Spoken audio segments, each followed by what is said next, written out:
मणिपुर जल नहीं रहा है, मणिपुर को जलाया जा रहा है। इसका मतलब मणिपुर सुलग नहीं रहा है, मणिपुर को सुलगाया जा रहा है। कि अगर प्रधानमंत्री नरेंद्र मोदी को थोड़ी सी भी शर्म हो, थोड़ी सी भी इस देश के प्रति अपनी जिम्मेदारी समझते हो, तो आज ही कर दें कम से कम कोई ट्वीट, आज ही कुछ बोले कम से कम उसके।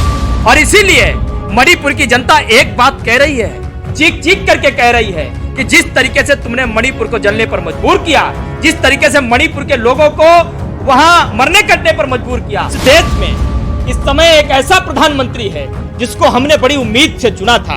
वो सेवक होने की कस्में खाया करता था, वो चौकीदार होने की कस्में खाया करता था, वो ये भी बताया करता था कि हमारे पास ऐसे ऐसे ड्रोन हैं कि कहीं भी कोई हिंसा होती है, चोरी होती है, लूट घसूट होती है, तो हम पल भर में उसको उस कैमरे से देख करके पता लगा लेते हैं कि कैसे हुआ।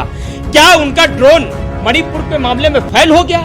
क्या चौकीदारी उनकी धरी रह गई मणिपुर के मामले में? क्या सेवक जो सेवक होने की कस्में खाता था वो कसम झूठी हो गई? देश की मणि, जो देश की मणि है, इसीलिए उसको मणिपुर कहते हैं, आज आपने उसको नर्क की आंख में ढकेल दिया। और उस स्थिति में जब सभी उम्मीद जो आपसे लगाए बैठी थी देश की जनता, जब वो उम्मीद नाउम्मीद हो गई, उस नाउम्मीद में एक ही उम्मीद इस समय देश को दिखाई दे रही है, और उस उम्मीद का नाम है राहुल गांधी। राहत शिविर में जो लोग रहने के लिए मजबूर हैं, उनसे बातचीत करने के लिए जब वो जाता है, तब आप उसे रोकने का प्रयास करते हो। मणिपुर की जनता आज ये बात कह रही है कि तुम खुद आना नहीं चाहते, किसी को भेजना नहीं चाहते, हमारी मदद करना नहीं चाहते। अगर कोई मदद करने के लिए आता भी है, हमारे बीच शांति स्थापित हो, इसकी कोई पहल करने आता भी है, हमारा समझौता हो, हमारे अंदर से नफरत खत्म हो, इस बात की कोई पहल करना भी चाहता है, तो तुम करने नहीं देना चाहते हो। आखिर क्यों? देखिए, आज मणिपुर जिस हालत में है, आज वहाँ पर आगजनी हो रही है, लगातार हिंसाएं हो रही हैं, अपने घरों को छोड़ने पर लोग मजबूर हैं, तमाम लोगों की हत्याएं हो चुकी हैं। इन सब का जिम्मेदार आखिर कौन है? किसकी वजह से ये सारा का सारा काम वहाँ पर हो रहा है? प्रधानमंत्री नरेंद्र मोदी की क्या ये नैतिक जिम्मेदारी नहीं बनती है कि जिस प्रदेश में डबल इंजन की सरकार है, जिस प्रदेश में उनका मुख्यमंत्री है, बहुमत की उनकी सरकार है, और वही प्रदेश आज दो समुदाय आपस में नफरत को लिए हुए एक दूसरे को मारने काटने में लगे हुए हैं, एक दूसरे के घरों को जलाने में लगे हुए हैं, एक दूसरे के सामान को तोड़ने फोड़ने में लगे हुए हैं। क्या ऐसी स्थिति में प्रधानमंत्री नरेंद्र मोदी की नैतिक जिम्मेदारी इतनी नहीं होनी चाहिए कि एक शांति की अपील ही कर दें? क्या इस देश की रक्षा की डोर अपने हाथों में थामे हुए दिन रात तमाम तरीके की दुहाई देते फिरते अमित शाह को इस बात की अपील नहीं करनी चाहिए कि वहां शांति व्यवस्था बरकरार रखने के लिए दो समुदाय आपस में नफरत को छोड़कर मोहब्बत की बात को अपनाते हुए एक दूसरे से बातचीत का कोई रास्ता निकालें? आप समझिए कि जो काम वहां नरेंद्र मोदी को करना चाहिए, वो काम आज देश का एक ऐसा अपोजिशन का लीडर कर रहा है जिसकी आपने सांसदी छीन ली, जिसका आपने पद छीन लिया, लेकिन उसका आप कद नहीं छीन पाए। और उस कद की हैसियत इतनी है कि जब वो मणिपुर जाता है, 50,000 से ज़्यादा लोग जो आज राहत शिविरों में रहने के लिए मजबूर हैं, जिनको अपने घरों से विस्थापित होना पड़ा, 120 से ज़्यादा लोग जो काल का ग्रास बन गए, इस लोक से परलोक गमन कर गए, मौत के मुंह में चले गए, उनसे जब वो बातचीत करने के लिए जाता है, राहत शिविर में जो लोग रहने के लिए मजबूर हैं, उनसे बातचीत करने के लिए जब वो जाता है, तब आप उसे रोकने का प्रयास करते हो। मणिपुर की जनता आज ये बात कह रही है कि तुम खुद आना नहीं चाहते, किसी को भेजना नहीं चाहते, हमारी मदद करना नहीं चाहते। अगर कोई मदद करने के लिए आता भी है, हमारे बीच शांति स्थापित हो, इसकी कोई पहल करने आता भी है, हमारा समझौता हो, हमारे अंदर से नफरत खत्म हो, इस बात की कोई पहल करना भी चाहता है, तो तुम करने नहीं देना चाहते हो। आखिर क्यों? मैं पूछता हूं, क्यों रोका गया राहुल गांधी को वहां?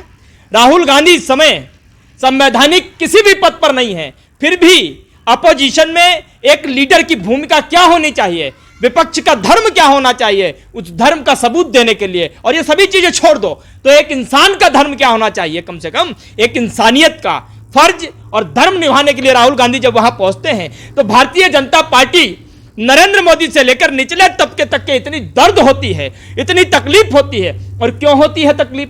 क्योंकि वो जानते हैं कि जो पटकथा धीरे धीरे मैं 2024 के चुनाव के लिए लिख रहा हूं, वो पटकथा अगर वहां किसी तरीके से मोहब्बत पनप गई, अगर प्रेम और भाईचारा की तरफ लोगों ने हाथ अपने बढ़ा दिए, अगर राहुल गांधी ने जिस तरीके से 14 राज्यों में मोहब्बत का पैगाम बांटा, वहां भी पैगाम मोहब्बत का बांटने में सफल हुए, तो हमारे मंसूबे तो पूरी तरीके से नाकामयाब हो जाएंगे। इस देश में इस समय एक ऐसा प्रधानमंत्री है जिसको हमने बड़ी उम्मीद से चुना था। वो सेवक होने की कस्में खाया करता था, वो चौकीदार होने की कस्में खाया करता था, वो ये भी बताया करता था कि हमारे पास ऐसे ऐसे ड्रोन हैं कि कहीं भी कोई हिंसा होती है, चोरी होती है, लूट घसूट होती है, तो हम पल भर में उसको उस कैमरे से देख करके पता लगा लेते हैं कि कैसे हुआ। क्या उनका ड्रोन मणिपुर के मामले में फेल हो गया? क्या चौकीदारी उनकी धरी रह गई मणिपुर के मामले में? क्या सेवक जो सेवक होने की कस्में खाता था वो कसम झूठी हो गई? आज मणिपुर को जलता हुआ छोड़कर कोई संवेदनहीन प्रधानमंत्री ही होगा जो मणिपुर को जलता हुआ छोड़कर इस देश से बाहर विदेश में घूमने चला जाता होगा।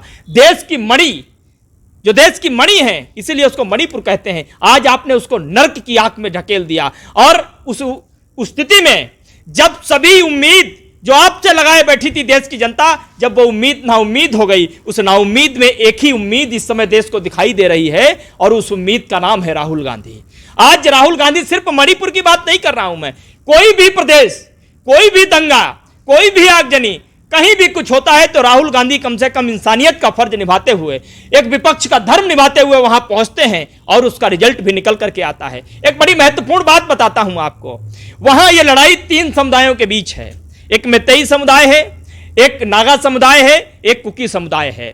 नागा और कुकी समुदाय ये जनजातीय दर्जे में आते हैं और ये लोग जनजातीय दर्जे में नहीं आते हैं, इसके अलग अलग प्रावधान संविधान में दिए गए हैं। और इसी बीच की लड़ाई को लेकर के जब ये 3 मई को हिंसा शुरू हुई, आज 58 दिन से ज्यादा गुजर चुके हैं और वहां का मुख्यमंत्री मैतेई समुदाय से आता है। 40 विधानसभा सीट मैतेई समुदाय से आती हैं। क्या 40 विधानसभा सीट जिनका वर्चस्व है, इंफाल की घाटी में रहने वाले लोग, वहीं से मुख्यमंत्री आता, क्या उसे इस्तीफा नहीं देना चाहिए था?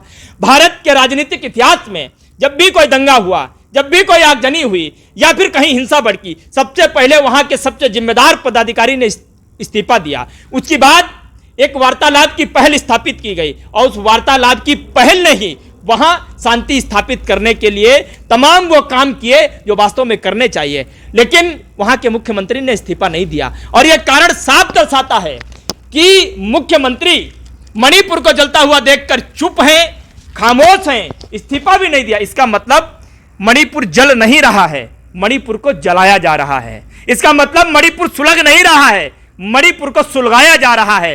प्रधानमंत्री जब अमेरिका से लौट करके आए तो उनको मणिपुर के बारे में हाल खाल लेना चाहिए था, पूछना चाहिए था, लेकिन उन्होंने एक आपातकाल मीटिंग बुलाई और उस आपातकाल मीटिंग में शायद यही चर्चा हो रही होगी कि मुझे जरा बताओ कितने लोग मरे अभी तक। जवाब आया होगा साहब 120 ही, बच्चा 120 ही मरे। कितने लोग घरों को छोड़ करके भाग गए? बोले साहब 50,000 से ज्यादा लोग। बोले संख्या तो लाख के भी पार नहीं हुई। बोले अच्छा छोड़ो, मणिपुर को जलने दो, अभी चुनाव बहुत दूर है, चुनाव जब आएगा तब देश की जनता को हम बेवकूफ बना लेंगे, क्योंकि मैं बेवकूफ बनाने में बहुत माहिर हूं। तुम यह बताओ, हमें मेट्रो का सफर करना है, कहां से हम घुसेंगे, कहां से हम निकलेंगे, किधर एएनआई खड़ी होगी, किधर पीटीआई खड़ी होगी, कौन से अखबार में कौन सा एंगल हमारा छपेगा। अरे ये किस तरीके का व्यवहार और किस तरीके की लोकतांत्रिक विधा आपने इस देश में स्थापित करने की पहल शुरू की है। मैं समझता हूं कि अगर प्रधानमंत्री नरेंद्र मोदी को थोड़ी सी भी शर्म हो, थोड़ी सी भी इस देश के प्रति अपनी जिम्मेदारी समझते हो, तो आज ही कर दें कम से कम कोई ट्वीट, आज ही कुछ बोले कम से कम उस पर। जो काम राहुल गांधी कर रहे हैं वो प्रधानमंत्री को करना चाहिए था, जो आज तक नहीं किया उन्होंने। और इसीलिए मणिपुर की जनता एक बात कह रही है, चीख चीख करके कह रही है कि जिस तरीके से तुमने मणिपुर को जलने पर मजबूर किया, जिस तरीके से मणिपुर के लोगों को वहां मरने कटने पर मजबूर किया, हम 2024 में तुमको सिर्फ सत्ता से बेदखल नहीं करेंगे, हम तुमको इस देश की सीमा से भी बेदखल करने का काम करेंगे।